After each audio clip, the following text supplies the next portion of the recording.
पिछले अध्याय में हमने देखा कैसे परमेश्वर ने आदम और हवा को एक सुंदर बगीचा दिया, ईदन का उपवन, जहां सब कुछ परिपूर्ण था। कोई दुख नहीं, कोई पाप नहीं, बस परमेश्वर की संगति और प्रेम।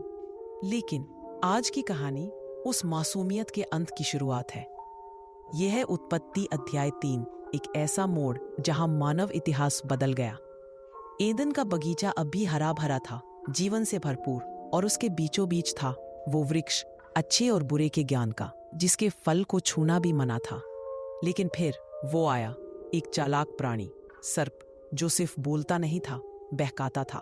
उसने हव्वा से पूछा, क्या परमेश्वर ने सच में कहा कि तुम बगीचे के किसी भी वृक्ष का फल नहीं खा सकते? हव्वा ने जवाब दिया, हम सब खा सकते हैं, बस उस एक वृक्ष का फल नहीं, वरना मर जाएंगे।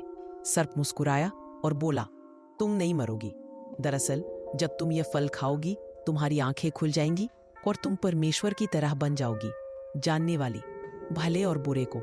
वो क्षण जब हव्वा ने फल को देखा, वो सुंदर था और बुद्धि देने वाला जान पड़ा। हव्वा ने फल लिया, खा लिया और आदम को भी दिया, और उसने भी खा लिया। और उसी क्षण उनकी आंखें खुल गईं।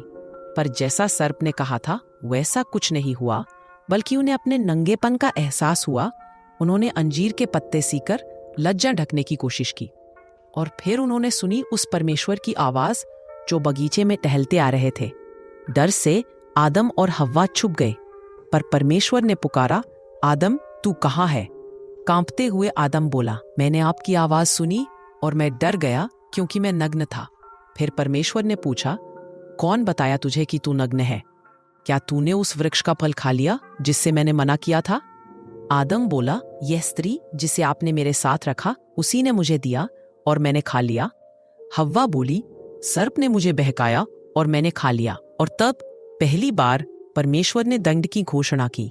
सर्प पर शाप पड़ा, तू जमीन पर रेंगता रहेगा और स्त्री का वंश तेरा सिर कुचलेगा।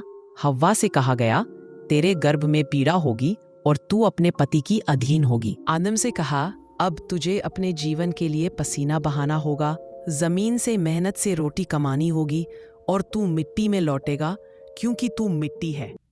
लेकिन उसी क्षण जब सब कुछ खो गया था, परमेश्वर ने उन्हें चमड़े के वस्त्र पहनाए, क्योंकि प्रेम आज भी था, दया आज भी थी, आशा आज भी थी। परमेश्वर ने आदम और हव्वा को बगीचे से निकाल दिया। स्वर्गदूत और एक जलती हुई तलवार से बगीचे की रक्षा की गई, ताकि वे जीवन के वृक्ष तक न पहुंचे। यह सिर्फ एक कहानी नहीं, यह है हमारे जीवन का आईना। हम भी आदम हव्वा की तरह अक्सर परमेश्वर की आज्ञाओं को तोड़ते हैं, छोटे छोटे प्रलोभनों में गिरते हैं और फिर डरकर छुप जाते हैं। लेकिन आज भी परमेश्वर पूछते हैं, तू कहाँ है? यह अध्याय सिर्फ पाप की शुरुआत नहीं, यह है अनुग्रह की पहली झलक, क्योंकि वहीं पहली बार एक उद्धारक का वादा किया गया, जो सर्प का सिर कुचलेगा, जो हमें वापस परमेश्वर के पास लाएगा, वो यीशु मसीह। अगर आपने इस कहानी से कुछ सीखा हो तो इसे उन लोगों तक जरूर पहुंचाएं जो सच्चाई की तलाश में हैं। वीडियो को लाइक करें, चैनल को सब्सक्राइब करें, क्योंकि आगे आने वाले अध्याय और भी गहरे रहस्य खोलेंगे। यीशु मसीह की योजना अभी शुरू हुई है और आप उसका हिस्सा हैं। यात्रा जारी है, अगले अध्याय में मिलते हैं।